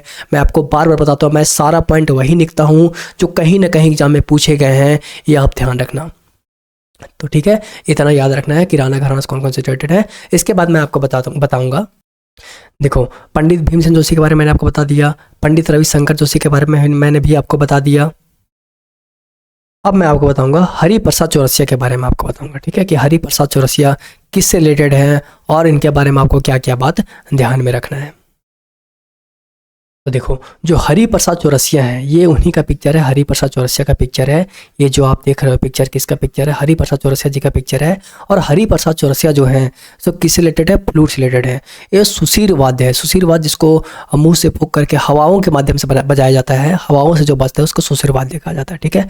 और इसमें जो सुशीर वाद्य हैं, जो फ्लूट है, उससे और कौन कौन रिलेटेड है? तो पन्नालाल घोष जी रिलेटेड है। इसको अमल ज्योति घोष भी कहा जाता है। राजेंद्र कुलकर्णी हो गए, राजेंद्र प्रसन्ना हो गए, रघुनाथ सेठ हो गए, बी कुंजमनी हो गए, उस्ताद साफत अहमद खान हो गए, सिकिल माला चंद्रशेखर हो गए, TR महालिंगम हो गए। अब देखो, मैंने जितना भी लिखा है, मैंने आपको बता रहा हूँ, मैं बार बार बता रहा हूँ, मैंने जितना भी लिखा है सारा प्रीवियस ईयर उठा के लिखा हूँ भाई, सारा प्रीवियस ईयर है। आप मतलब एक पास आपको सारा प्रीवियस ईयर का कलेक्शन मिल पा रहा है, सारा मैंने कलेक्ट किया है इसको, प्रीवियस ईयर को। तो आप ध्यान से देखो, और फ्लूट के बारे में जितना आया है सब प्रीवियस ईयर जितना भी पूछा है मैंने सबको लिख दिया है। आप इसको रट जाओ, ये कहीं ना कहीं रिपीट करेगा एग्जाम में आपका, ठीक है, ये भी ध्यान में रखना। तो कौन कौन से रिलेटेड है फ्लूट वाद्य से, कौन कौन रिलेटेड, मैंने ये भी आपको बता दिया, ओके। अब बाकी रह गया एक आपका भूपेन हजारिका, बाकी रह गया, मैं ये बताता हूँ भूपेन हजारिका आपको मैं बताता हूँ अब। तो भूपेन हजारिका के बारे में आपको बता रहा था, जो भूपेन हजारिका है उनके बारे में आपको कौन कौन सी बातें ध्यान में रखनी है। तो सबसे पहले भूपेन हजारिका जो है वो, इन्हें शुद्ध कंठा भी कहा जाता है, शुद्ध कंठा भी कहा जाता है। और ये इनका जो सॉन्ग है वो हमेशा ये लिखते भी हैं और गाते भी हैं असमीज लैंग्वेज में। और इन्हें जो है मरणोपरांत इन्हें पद्म विभूषण भी मिला और पद्म भारत रत्न भी मिला था, ठीक है। पद्म विभूषण 2012 में मिला था और भारत रत्न कब मिला था? 2019 में मिला था। ये भी बात आपको ध्यान में रखना है, ठीक है। अब मैं आपको सारे बता दिया, पंडित रविशंकर बता दिया, भीमसेन जोशी बता दिया, भूपेन हजारिका बता दिया, लगभग मैंने आपको सारा डिटेल से बताया कि उससे रिलेटेड कितने क्वेश्चन अभी तक पूछे जा चुके हैं, और सारा प्रीवियस ईयर मैंने आपके सामने रखा कि ये पूछे गए हैं। अब मैं नेक्स्ट क्वेश्चन की ओर मूव करता हूँ। तो सवाल ये है कि मुद्रा is a financial institution setup by the government of India for the development and refinancing of micro unit enterprises. The full form of मुद्रा इज, मुद्रा का फुल फॉर्म पूछता है, ठीक है। तो इसमें क्या कर रहा है कि मुद्रा एक फाइनेंशियल इंस्टीट्यूट है जो कि गवर्नमेंट ऑफ इंडिया के द्वारा सेट किया गया है, किसके लिए? तो माइक्रो यूनिट एंटरप्राइजेस, जो छोटे छोटे बिजनेसेस हैं उनके डेवलपमेंट के लिए। तो इस जो मुद्रा योजना है उसका फुल फॉर्म क्या होगा? तो इसका फुल फॉर्म हो जाएगा आपका micro unit development and refinance agency, ठीक है। इसका ये फुल फॉर्म हो जाएगा, ये ध्यान में रखना है। देखो, एजेंसी से सवाल एग्जाम में पूछ लेता है, ठीक है। तो अब इसका जो मुद्रा है, मुद्रा योजना, उसका शुरुआत कब किया था? 2015 में किया गया था, ठीक है। ये भी आप ध्यान में रखो। अब मैं नेक्स्ट क्वेश्चन की ओर मूव करता हूँ। तो जो नेक्स्ट सवाल है वो ये है कि जो जप्फू रेंज है which is 3014 metres high is located in which state. जो जप्फू रेंज है सो कौन सा स्टेट में लोकेट करता है? तो इसका सही उत्तर हो जाएगा नागालैंड। क्या हो जाएगा? नागालैंड हो जाएगा। और ये है हमारा नागालैंड, ये देखो ये है नागालैंड, ठीक है। तो जप्फू रेंज कहाँ पे आ जाता है? नागालैंड में आ जाता है। और इसके पहले जो कंचनजंगा के बारे में पूछा था, आपका याद हो, आप मेरे वीडियो को रेगुलर देख रहे हो तो आपको पता होगा, मैंने उस समय आपको ग्रेट हिमालय, मिडिल हिमालय, शिवालिक पूरा डिटेल से बताया था कि ग्रेट हिमालय में कौन कौन सा माउंटेन है, पूरा एक एक स्टेट मैंने कवर करवाया था आपको। उसी तरह मैं आपको आज करवाऊंगा पूर्वांचल माउंटेन के बारे में, कि पूर्वांचल में जितने भी माउंटेन हैं, मतलब जो north eastern part of India है उसमें जितने भी माउंटेन है, जितने भी स्टेट में माउंटेन में आज मैं आपको पूरा कवर करवाऊंगा। तो इसके बाद आपका माउंटेन मैं एक तरह से कवर करा दिया PYQ के सीरीज में ही, ठीक है। तो मैं आपको बताता हूँ।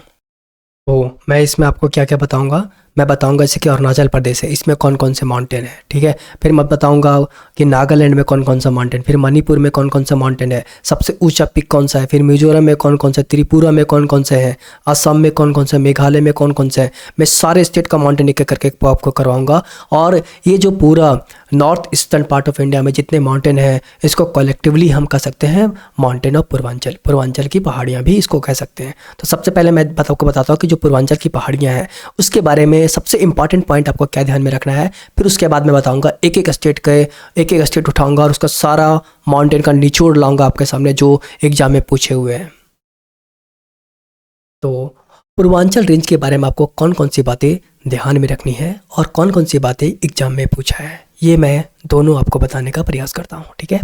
तो सबसे पहले जो पूर्वांचल रेंज है वो जो ईस्टर्न हिल्स है और उसको हम कलेक्टिवली कह सकते हैं पूर्वांचल माउंटेन, या तो दूसरे शब्दों में कह सकते हैं कि ये जो ईस्टर्न एक्सटेंशन है हिमालय का, ठीक है, उसको भी हम पूर्वांचल माउंटेन कह सकते हैं। सबसे पहले एग्जाम में जो सवाल पूछा हुआ ये है कि जो हाईएस्ट पिक है इसका, जो हाईएस्ट पिक है आपका पूर्वांचल रेंज का वो कौन सा है, तो वो है आपका माउंट दफा। और माउंट दफा कहाँ पे है, तो ये है आपका अरुणाचल प्रदेश में, ये बात आपको ध्यान में रखना है। अच्छा, अगर मैं पूछूं कि नाम दफा जो है, क्या कोई चीज़ है नाम दफा, क्या कुछ है नाम दफा अरुणाचल प्रदेश में? हाँ, तो नाम दफा नाम का एक नेशनल पार्क है। क्या है? नेशनल पार्क है, जो कि कहाँ पे है, ये भी आपका अरुणाचल प्रदेश में। तो दफ़ा करके दो चीज़ है, अगर माउंट दफ़ा को है तो जो आपका पूर्वांचल रेंज है उसका हाईएस्ट पिक है माउंट दफ़ा। लेकिन अगर मैं पूछूं नाम दफ़ा नेशनल पार्क कहाँ पे है, तो नाम दफ़ा नेशनल पार्क है आपका अरुणाचल प्रदेश में, ये भी ध्यान रखना है। और जो पूर्वांचल रेंज है एक तरह से बॉर्डर क्रिएट कर देता है इंडिया और म्यांमार के बीच में, एक बॉर्डर लाइन पे सिचुएटेड है, ये भी बात आपको ध्यान में रखना है, ठीक है। अब मैं आपको एक एक स्टेट उठाऊंगा और उसका जो माउंटेन है इंपॉर्टेंट, मैं आपको वो करवाने का कोशिश करूंगा, ठीक है। देखो, तो सबसे पहले मैं आपको बताऊंगा जो अरुणाचल प्रदेश है, ये जो एरिया है अरुणाचल प्रदेश, ठीक है, जो अरुणाचल प्रदेश ये जो एरिया, इसमें कौन कौन सा माउंटेन आते हैं मैं वो आपको बताऊंगा। तो सबसे पहले जो माउंटेन आता है अरुणाचल प्रदेश में वो है डाफला, ये है डाफला, फिर मीरी, फिर आबोर, उसके बाद आता है, उसके बाद देखो आबोर के बाद ये आबोर जो है, आबोर के बाद यहाँ पे एक माउंटेन है, इसको कहते हैं नामचा बरवा। क्या कहते हैं? नामचा बरवा।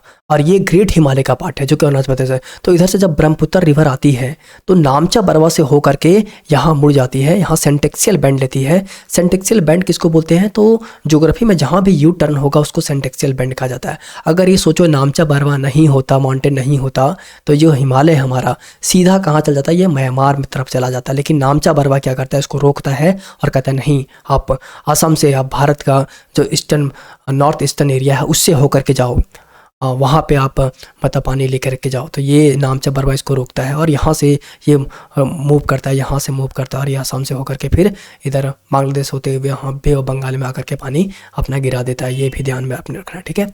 तो सबसे पहले मैंने क्या बताया, सबसे पहले डाफला, मीरी, अबोर, अबोर के बाद ब्रह्मपुत्र रिवर, उसके बाद यहाँ जो ये जो पार्ट है दिखा रहा हूँ मैं बार बार आपको, ये दिखा रहा हूँ, ये क्या है, ये है मिसमी। उसके बाद ये जो रीजन है ये वाला, आप देखो ये जो रीजन है, ठीक है, ये जो रीजन है ये क्या है, ये आपका है यहाँ पे पटकाई बूम है। क्या है? पटकाई बूम है। और पटकाई बूम जो है, ये पटकाई बूम, ये देखो पटकाई बूम, ये मैं बता रहा हूँ पटकाई बूम, ठीक है। और ये प्रेजेंट 3 स्टेट में है, ये अरुणाचल प्रदेश में भी आ जाता है और फिर ये असम में भी आ जाता है और ये नागालैंड, तीनों जगह पर आ जाता है। ये भी आप ध्यान में रखो, ठीक है। मतलब मैंने आपको क्या क्या बताया, अरुणाचल प्रदेश में सबसे पहले डफला, मीरी, अबोर, और अबोर और मिसमी के बीच में ब्रह्मपुत्र रिवर बहता है, ये ध्यान रखना है। उसके बाद जो नामचा बरवा माउंटेन है ये ग्रेट हिमालय का पार्ट था, मैंने आपको बता दिया, और इसी के कारण से ब्रह्मपुत्र रिवर भारत में फ्लो करता है, असम में फ्लो करता है। और पटकाई बूम क्या है, 3 स्टेट में ये है। कहाँ कहाँ है ये? अरुणाचल प्रदेश में है, अरुणाचल प्रदेश में आपका है, असम में है और नागालैंड में है। ये बात भी आप ध्यान में रखो। तो आपका अरुणाचल प्रदेश से रिलेटेड जितने भी माउंटेन थे मैंने आपका कवर करवा दिया, ठीक है। अब मैं इसके बाद बताऊंगा नागालैंड के बारे में कि नागालैंड में कौन कौन से माउंटेन हैं। देखो नागालैंड के बारे में बताता हूँ, ठीक है। तो नागालैंड यहाँ पे हो गया, देखो याद, अरुणाचल प्रदेश, नागालैंड, मैंने इसको नागालैंड मणिपुर के कैसे याद रखा है, नागमणि मैंने कर दिया, नागमणि, नागालैंड फिर मणिपुर, इस तरह करके मैंने याद रखा है। तो नागालैंड में आपको क्या याद रखना है, देखो नागा हिल्स है नागालैंड में, तो नागा हिल्स हो गया, ठीक है। उसके बाद सारामती पिक एक है नागालैंड में, जो नागा हिल्स में एक सारामती पिक है, ठीक है। और सारामती पिक जो है सो हाईएस्ट पिक है नागा हिल्स का। और यहाँ पे कोहिमा माउंटेन भी है। कौन सा माउंटेन है? कोहिमा माउंटेन। और कोहिमा जो है नागालैंड का कैपिटल है। और उसका जाफू रेंज भी, जो क्वेश्चन पूछा था अभी कि जाफू रेंज कहाँ पे सिचुएटेड है, तो ये नागालैंड में ही सिचुएटेड है। मतलब नागा हिल्स, उसका highest peak Saramati peak, Kohima mountain, Japfu range important है और ये सारामती पिक इंपॉर्टेंट है। ऐसे इंपॉर्टेंट तो सब है क्योंकि सारा PYQ मैंने लिखा है। और उसके बाद मैं मणिपुर के बारे में बताता हूँ कि मणिपुर में आपको कौन कौन से इंपॉर्टेंट माउंटेन ध्यान में रखने हैं। देखो जो माउंटेन इन मणिपुर, अब मणिपुर में कौन कौन सा माउंटेन आपको ध्यान में रखना है वो मैं बताता हूँ। सबसे पहले मनी माउंटेन याद रखना है, मणिपुर में एक मनी माउंटेन है। उसके बाद फिर याद रखना है लेमातोल माउंटेन। कौन सा? लेमातोल, लेमातोल माउंटेन याद रखना है, ठीक है। और माउंट तेनुपी, तेनुपी जो है, माउंट तेनुपी, तेनुपी जो है सो ये हाईएस्ट पीक है कहाँ का? तो ये मणिपुर का हाईएस्ट पीक है। इसको माउंट आईसो भी कहा जाता है, आईएसओ, ठीक है, आईएसओ भी कहा जाता है, आईसो भी कहा जाता है, जो कि मणिपुर में है। इतनी बात ध्यान में रखना है। उसके बाद माउंटेन इन मिजोरम, कि मिजोरम में कौन कौन सा माउंटेन है ये मैं आपको बताता हूँ, ठीक है। क्या क्या? तो मिजो हिल्स है, ठीक है। उसके बाद Phawngpui peak is the highest mountain peak of Lushai hill. Lushai hill जो है सो कहाँ पे है? पूछेगा एग्जाम में लुसई हिल कहाँ पे है? तो लुसई हिल कहाँ पे है? मिजोरम में है। और ये जो लुसई हिल है ये मिजोरम में तो है ही, लेकिन ये किसके किसके बॉर्डर पे? तो त्रिपुरा और मिजोरम के बॉर्डर पे के बीच में सिचुएटेड है। यानी यहाँ पे त्रिपुरा है, मिजोरम है, तो यहाँ पे ये माउंटेन सिचुएटेड है, यहाँ पे ये माउंटेन सिचुएटेड, ये ध्यान में रखो, यहाँ पे ये माउंटेन सिचुएटेड है, ठीक है। फावंगुई पीक का हाईएस्ट पीक है, कौन सा हिल में है पड़ता? तो लुसोई हिल का ये हाईएस्ट पीक है। लुसोई हिल के बारे में क्या ध्यान रखना? जो लुसोई हिल है ये त्रिपुरा और मिजोरम के बॉर्डर पे पड़ता है। इतनी बात आप ध्यान में रखो, ठीक है। अब देखो माउंटेन इन त्रिपुरा, त्रिपुरा में आपको कौन कौन सा माउंटेन रखा? त्रिपुरी माउंटेन हो जाता है। कौन सा माउंटेन? त्रिपुरी माउंटेन। फिर मेघालय में 3 माउंटेन है, गारो, खासी, जंतिया। और गारो, खासी, जंतिया सिर्फ माउंटेन ही नहीं, वहाँ की जनजातियाँ भी 3 हैं, गारो, खासी और जंतिया, ये भी आपको ध्यान में रखना है। उसका असम के बारे में बताता हूँ, ठीक है। असम में आपको कौन कौन से माउंटेन रेंजेस ध्यान में रखना है? ये है आपका असम, ठीक है। ये जो एरिया है ये है आपका असम, ये भी ध्यान रखो, ये असम है, ठीक है। ये मतलब ये जो एरिया है यहाँ से यहाँ तक, ठीक है, ये है क्या है? ये असम है, ठीक है। तो असम में आपको कौन कौन सा माउंटेन? मिकिर, रेंगमा, बेरेल। और बेरेल जो है सो किसके किसके बीच में लोकेटेड है? तो ये ब्रह्मपुत्र और बारक रिवर जो है उसके बीच में लोकेटेड है आपका कौन सा? तो ये बेरेल रेंज लोकेटेड है। और मैं 2 और इंपॉर्टेंट बात होता हूँ, जैसे कि मान लो ये है इंडिया, ठीक है।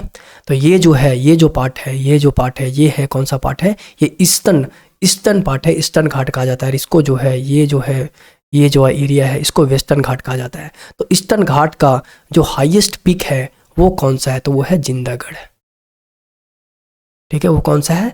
जिंदागढ़ पीक है, जो कि कहाँ पड़ता है? ये पड़ता है आंध्र प्रदेश में पड़ता है। अगर मैं आपसे पूछूं कि जो वेस्टर्न घाट है उसका हाईएस्ट पिक क्या है? तो वेस्टर्न घाट का हाईएस्ट पिक क्या है? अन्नामुड़ी है। क्या है? अन्नामुड़ी है, ये हाईएस्ट पिक है। और अन्नामुड़ी कहाँ पे रिलेटेड है? ये कहाँ पे इससे रिलेटेड है? ये केरला में है, ठीक है। ये ध्यान रखना है कि जो ईस्टर्न घाट है उसका जिंदागढ़ है, और जिंदागढ़ा है, जिंदागढ़ा जो है सो कहाँ पे है? ये आंध्र प्रदेश में है। और जो ये वेस्टर्न घाट है, वेस्टर्न घाट का जो हाईएस्ट पिक है वो कौन सा है? तो वो है आपका अन्नामुड़ी, जो कि केरला में है। इतनी बातें ध्यान में रखना है आपको माउंटेन के बारे में, ठीक है। तो मतलब उम्मीद करते हैं कि आपको यह सेशन अच्छा लग रहा होगा। देखो आप पे निर्भर करता है कि आप कितना इंटरेस्ट ले रहे हो पढ़ने पे। इतना मैं अरेंज करता हूँ चीज़ों को, सब चीज़ मैं एक पास अरेंज करता हूँ, आपके लिए करता हूँ, ताकि आपको इधर उधर ना भटकना पड़े, एक ही पास आपको सब कुछ मिल जाए और प्रिपरेशन अच्छा हो जाए। क्योंकि सबसे बेस्ट तरीका है अच्छा स्कोर करने का कि आप PYQ का एनालिसिस करो, ठीक है।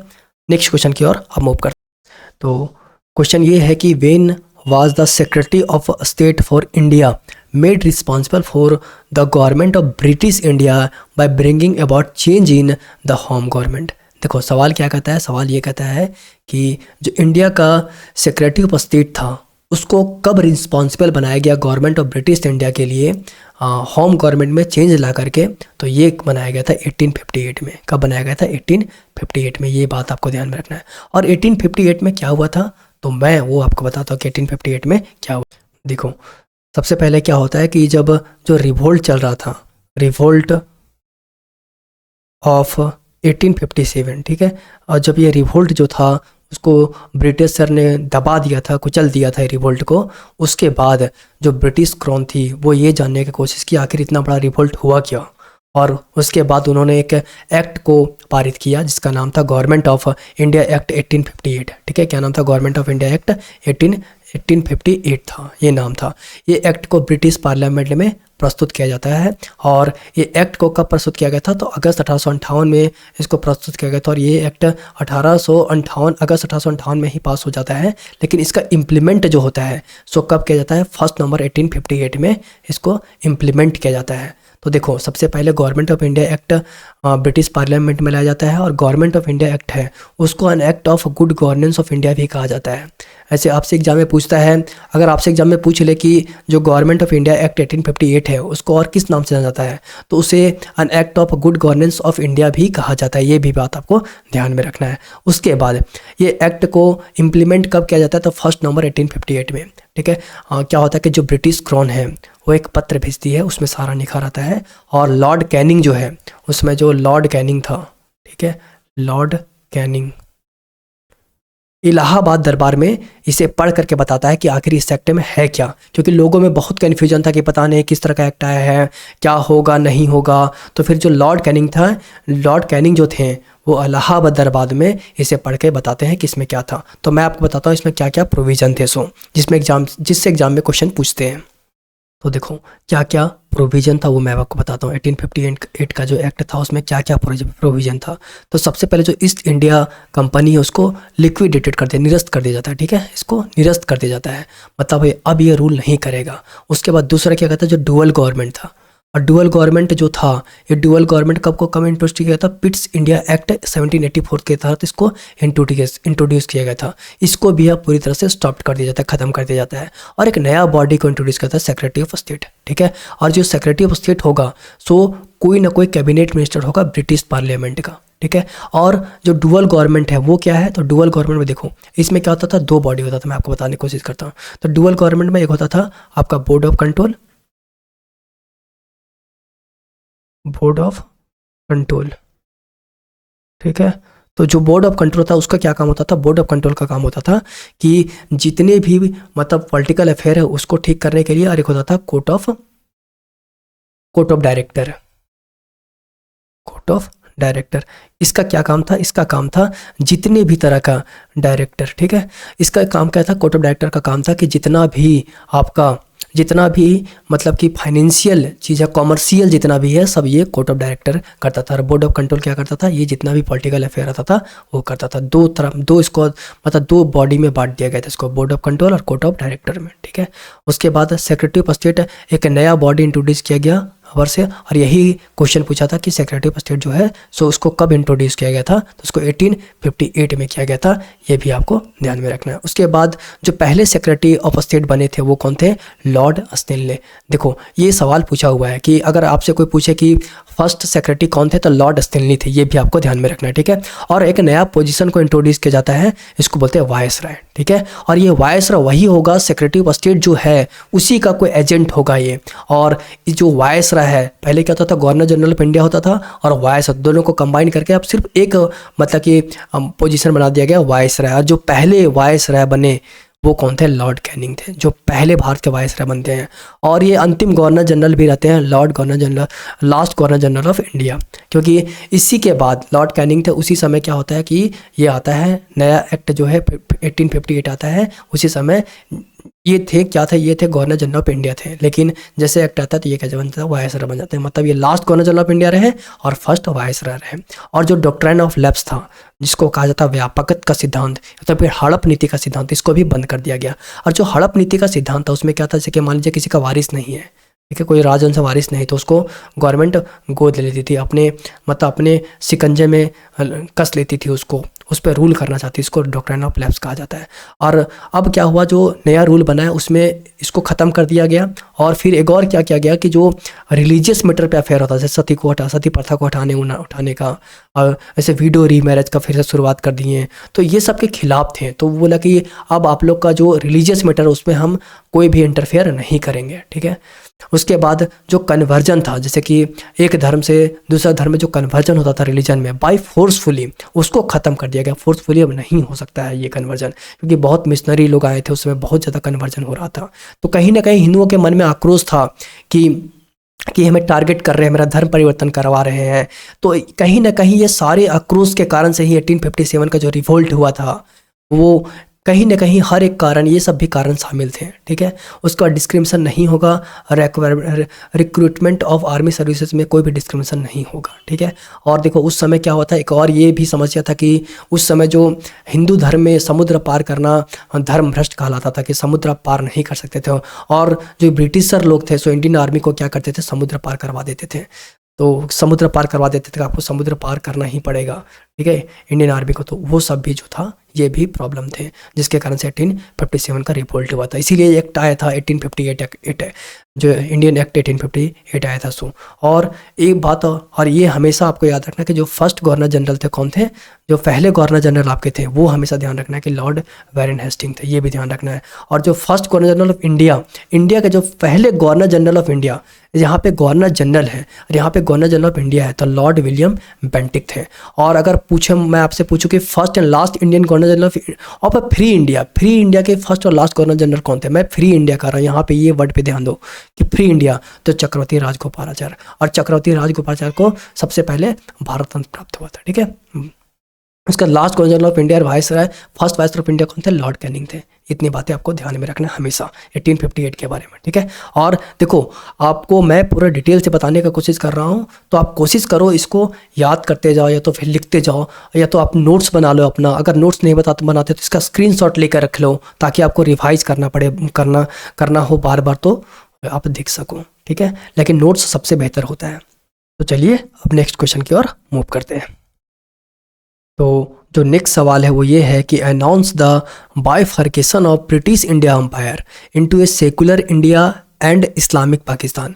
मतलब कौन से ऐसे जो ब्रिटिश इंडियन एम्पायर के ऐसे रूलर्स वायस रहे थे जो कि ये अनाउंस किए थे bifurcation of British India empire, दो भागों में, सेकुलर इंडिया और इस्लामिक पाकिस्तान में, कौन ऐसे वायस रहे थे जो कि ये किए थे, कौन अनाउंस किए थे। तो इसका सही उत्तर हो जाएगा लॉर्ड लुइस माउंटबेटन, ठीक है। लॉर्ड लुइस माउंटबेटन ने ये अनाउंस कर दिया था कि इंडिया को, जो ब्रिटिश इंडियन एम्पायर है, उसको दो भागों में बांट देंगे, एक सेकुलर इंडिया और एक इस्लामिक पाकिस्तान में, ठीक है। ये इन्होंने किया था। और ये जो भारत है उसका जो last viceroy of British India थे, ये क्या थे, last viceroy of British India थे। ये भी आपको ध्यान में रखना है, ठीक है। Last vice Roy of British India कौन थे, लॉर्ड लुइस माउंटबेटन थे। और इन्होंने क्या किया, जो ब्रिटिश इंडियन एम्पायर था उसमें जो ब्रिटिश के अंडर में एम्पायर था उसको दो भागों में बांट दिया था, एक सेकुलर इंडिया जिसको भारत कहते हैं और एक इस्लामिक पाकिस्तान को पाकिस्तान और बांग्लादेश कहते हैं। इसके ये दो भागों में बांट दिए थे, ये भी आपको ध्यान में रखना है। और फिर देखो एग्जाम में वायस राय से हमेशा सवाल पूछेगा, ये भी ध्यान रखना। तो मैं कोशिश करता हूँ कि कुछ वायस राय जो इसमें दिए, जैसे लॉर्ड रिपन हो गया, लॉर्ड डलहौजी हो गया, लॉर्ड कर्जन हो गया, इसके बारे में आपको थोड़ा थोड़ा बताऊँ, ठीक है, ताकि एग्जाम में आपका प्रश्न ना छूटे। तो लॉर्ड रिपन के बारे में क्या क्या ध्यान रखना है। अच्छा, इसके पहले अगर आपको ध्यान होगा, लॉर्ड रिपन से सवाल पूछा था कि जो फर्स्ट कंप्लीट सेंसस जो हुआ था वो किसके समय में हुआ था, तो वो लॉर्ड रिपन के समय में हुआ था। ये क्वेश्चन इसके पहले वाले, मतलब मुझे लगता है कि जो शिफ्ट 2 में हुआ होगा, 14 जुलाई का शिफ्ट 2 में या 1 में होगा, ये क्वेश्चन पूछा था कि फर्स्ट कंप्लीट सेंसस जो है इंडिया का वो कब हुआ था, 1882 में हुआ था। तो किसके समय में हुआ था, ये लॉर्ड रिपन के समय में हुआ था। लेकिन अगर मैं पूछूं कि सबसे पहला जो सेंसस इंडिया में हुआ था वो कब हुआ था, तब वो हुआ था आपका, वो कब, अगर मैं पूछूं कि सबसे पहला जो कंप्लीट सेंसस है इंडिया का वो कब हुआ था, तो आप बता पाओगे वो कब हुआ था।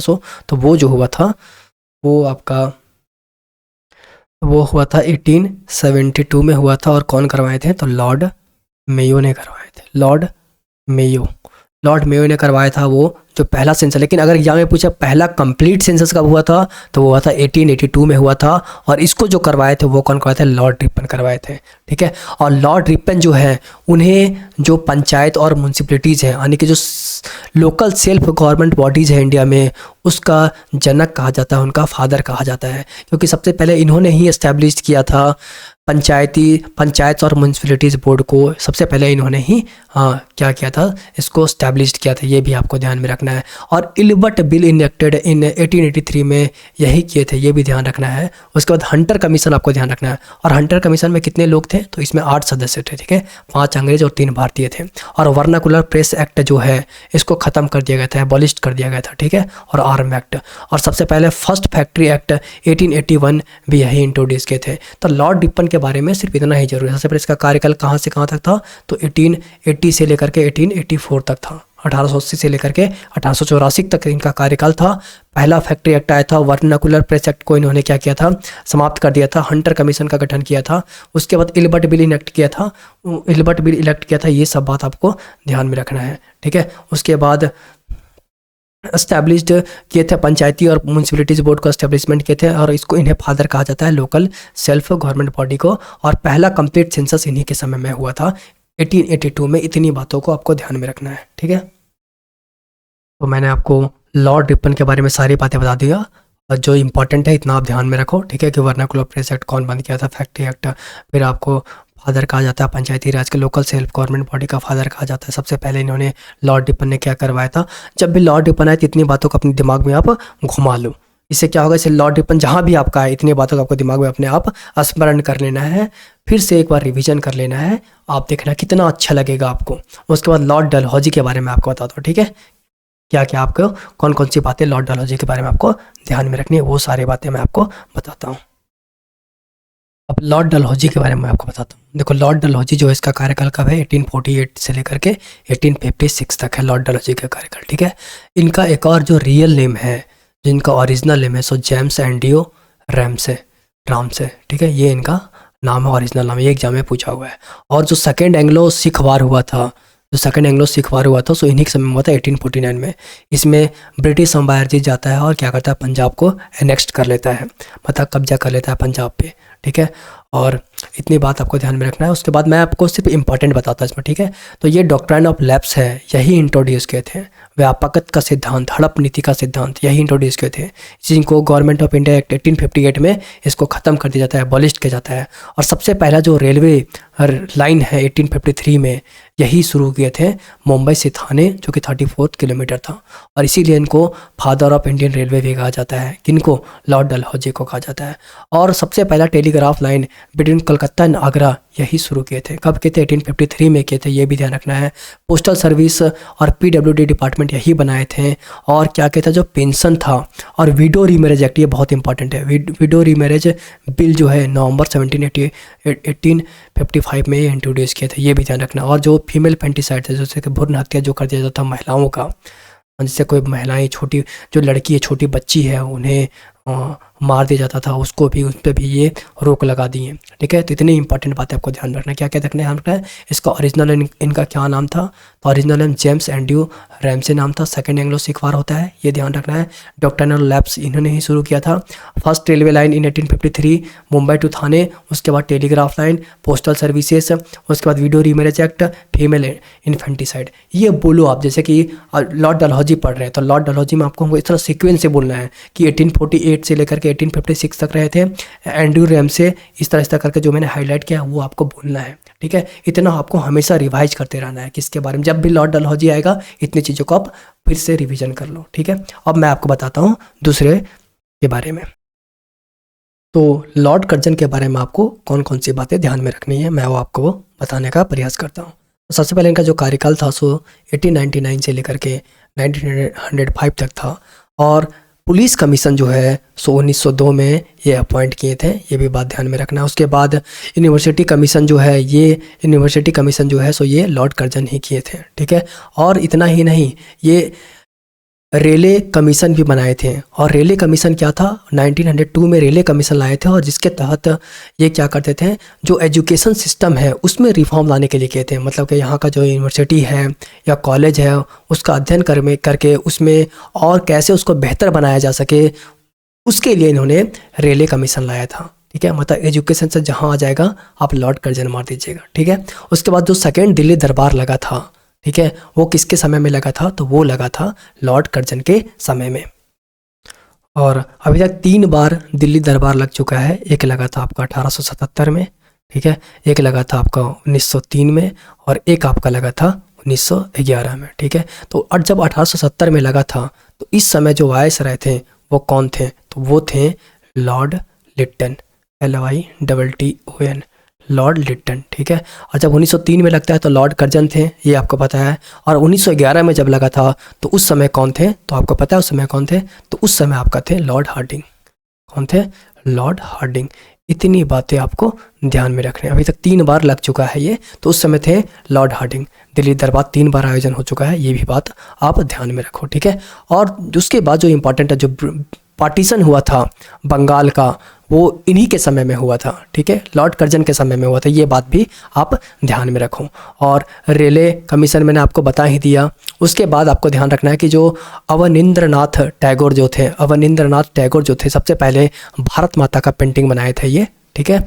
और ये भी आपको ध्यान में रखना है। अगर आपसे पूछे कि भारत माता का पेंटिंग किसने बनाया था सबसे पहले, तो अवनींद्रनाथ टैगोर ने बनाया था। और कब बनाया था, अगर मैं पूछूं कि कब बनाया था, तो ये बनाए थे 1905 में बनाए थे, ये भी बात आप ध्यान में रखोगे। उसके बाद मैं अगर आपसे पूछूं कि जो एग्रीकल्चर रिफॉर्म है, भाई ये बहुत अच्छे अच्छे रिफॉर्म लेकर आए थे, एग्रीकल्चर रिफॉर्म यही लेकर आए थे, ये भी ध्यान रखना है। तो इसके समय में और क्या क्या इंपॉर्टेंट हुआ था, तो पार्टीशन ऑफ बंगाल हुआ था, और फॉर्मेशन ऑफ भारतीय लोक सेवा मंडल हुआ था, और ये क्या चीज़ का स्टैब्लिशमेंट किया था, तो फेमाइन कमीशन, जैसे अकाल उकाल पड़ता है उसको लेकर के ये कमीशन बनाए थे। तो इतनी चीज़ें इनके बारे में ध्यान में रखना है भाई। मतलब ये कॉलेज को भी अच्छा किए थे, जो यूनिवर्सिटी उसका भी हालात अच्छा किए थे, और एग्रीकल्चर रिफॉर्म भी लाए थे, तो ये बहुत अच्छे अच्छे भी काम किए थे, ठीक है।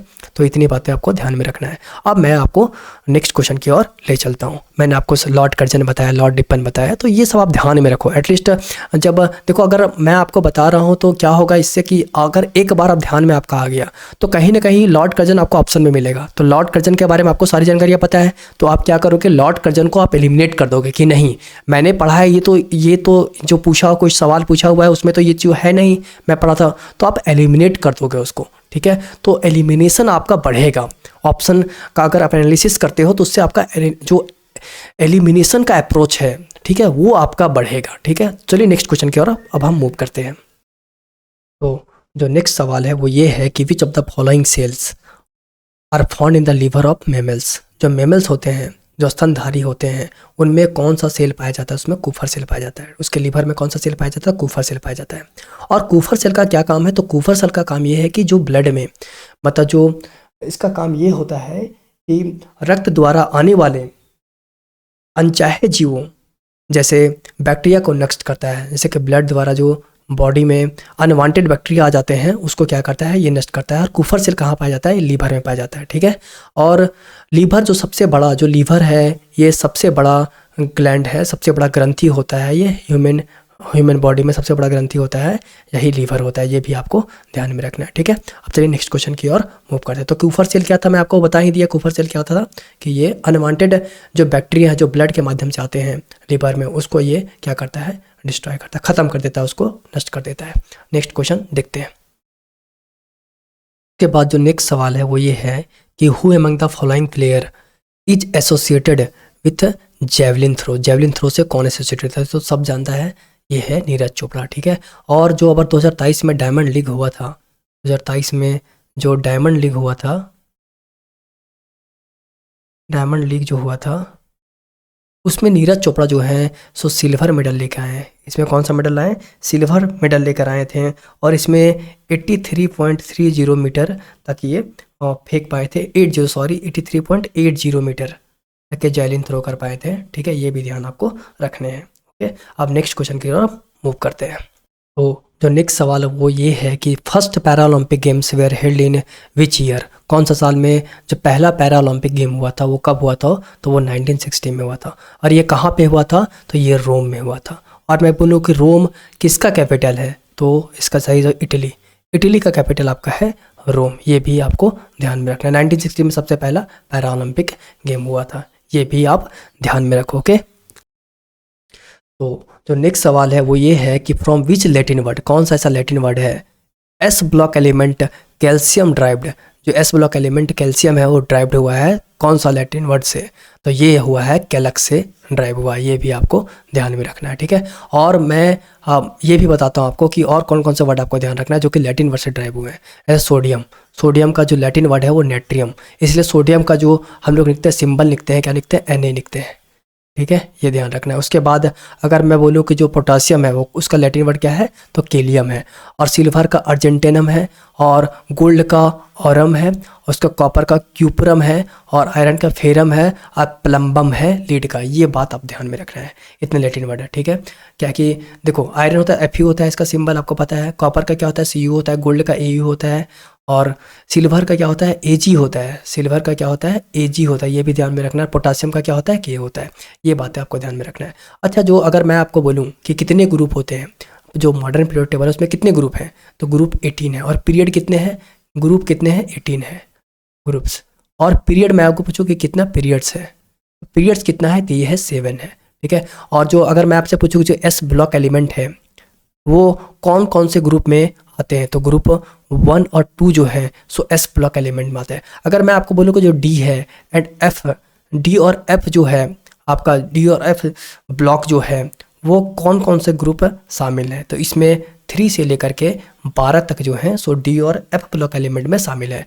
और अगर मैं पूछूँ पी ब्लॉक एलिमेंट में कौन कौन से ग्रुप आ जाएंगे, तो पी ब्लॉक एलिमेंट में आपका आ जाएगा 13 से लेकर के 18 तक, 13 से लेकर के 18 तक आ जाएगा, ये भी आपको ध्यान में रखना है, ठीक है। इतनी बातें आपको ध्यान में रखनी है, आपका काम हो जाएगा, ओके। अब मैं नेक्स्ट क्वेश्चन की ओर मूव करता हूँ। तो जो नेक्स्ट सवाल है वो ये है आपका, who among the following was the chief guest at 74th Republic day celebration. देखो ये सब इंपॉर्टेंट क्वेश्चन है। जो 74th रिपब्लिक डे सेलिब्रेशन था उसमें जो चीफ गेस्ट था वो कौन थे, तो मैं 74 बोल रहा हूँ, ये ध्यान दो आप, 74 मैं बोल रहा हूँ, ठीक है, ना कि 75th बोल रहा हूँ। तो 74th में कौन थे, तो अब्दुल फतेह अल सीसी, ये पिक्चर जो आप देख रहे हैं 74 में ये थे। और ये कहाँ के हैं, तो ये हैं आपका इजिप्ट के हैं, कहाँ के, इजिप्ट के हैं, इजिप्ट के हैं। और ये जो पिक्चर देख रहे हैं ये किन का पिक्चर है, आप इन्हें पहचानते हो, तो ये जो पिक्चर है वो किन का है, इमैनुअल मैक्रोन का, इमैनुअल मैक्रोन का, इमैनुअल मैक्रोन का ये पिक्चर है। और जो इमैनुअल मैक्रोन है वो जो इमैनुअल मैक्रोन है ये जो 75th रिपब्लिक डे हुआ था उसमें ये मुख्य अतिथि के बन के आए थे। और ये कहाँ के हैं, तो ये आपका फ्रांस के हैं, ये भी आप ध्यान में रखो, ओके। इतनी बातें आपको ध्यान में रखना है। अब चलिए नेक्स्ट क्वेश्चन की ओर हम मूव करते हैं। तो जो सवाल है कि who is the first law officer of India, मतलब जो पहले लॉ ऑफिसर हैं इंडिया के वो कौन होते हैं, तो वो होते हैं अटॉर्नी जनरल ऑफ इंडिया। कौन होते हैं, अटॉर्नी जनरल ऑफ इंडिया। और जो present attorney general of India हमारे हैं वो कौन है, आर वेंकट रमनी। ये जो है आर वेंकट रमनी, ये present attorney general of India है। और अटॉर्नी जनरल ऑफ इंडिया के बारे में आपको मैं कुछ और बातें बताता हूँ। तो देखिए इसमें क्या क्या, सबसे पहले ये क्या है, कॉन्स्टिट्यूशनल बॉडी, सबसे पहले ये रखना है। और कौन सा आर्टिकल में जिक्र मिलता है अटॉर्नी जनरल ऑफ इंडिया का, तो आर्टिकल 76 में इसका जिक्र मिलता है। इसको अपॉइंट कौन करता है, प्रेसिडेंट अपॉइंट करते हैं। और ये कोई भी सेशन पार्लियामेंट का, कोई भी सेशन को ये अटेंड कर सकते हैं, ये भी आपको ध्यान में रखना है। और कोई भी अटेंड एनी कोर्ट, कोई भी कोर्ट अटेंड कर सकते हैं। इसका एलिजिबिलिटी क्या होता है, तो इन्हें सुप्रीम कोर्ट का रिटायर्ड जज होना चाहिए, ये भी ध्यान रखना। और जो पहले अटॉर्नी जनरल थे वो कौन थे, तो वो थे आपका MC सेतलवाड़ से। कौन थे, MC सेतलवाड़ थे। और जो प्रेजेंट मैंने आपको बताया दिया, प्रेजेंट एजी ऑफ इंडिया, ये वेंकट रमनी हो जाएंगे, ये के वेणुगोपाल इसके पहले थे। तो अभी है कौन, अभी आपका है, अभी जो मैंने आपको ऊपर पिक्चर दिखाया था अभी है आर वेंकट रमनी है, ये है आर वेंकट रमनी, ये है अभी present attorney general of India, ठीक है। तो दोस्तों उम्मीद करते हैं कि आपको यह लेसन जो इस सेशन है अच्छा लगा होगा, और अपना फीडबैक दीजिए दोस्तों। और मैं वक्त ज़रूर लेता हूँ लेकिन मैं आपको वो सारी बातें बताने का प्रयास करता हूँ जो आपके लिए इम्पॉर्टेंट है। तो ये ध्यान में रख करके मैं ये सीरीज को शुरुआत किया था, और मैं यही सोच करके आगे भी पढ़ाऊँगा, क्योंकि जो पढ़ने वाले छात्र हैं उनको ये मतलब है कि उनको ज़्यादा से ज़्यादा कवर होना चाहिए। एक ही पास सारा कवर हो जाए PYQ, तो उनके लिए आसान हो जाता है तैयारी करना। तो दोस्तों स्वागत आप, तो दोस्तों उम्मीद करते हैं आपको ये सेशन अच्छा लगा होगा। धन्यवाद दोस्तों।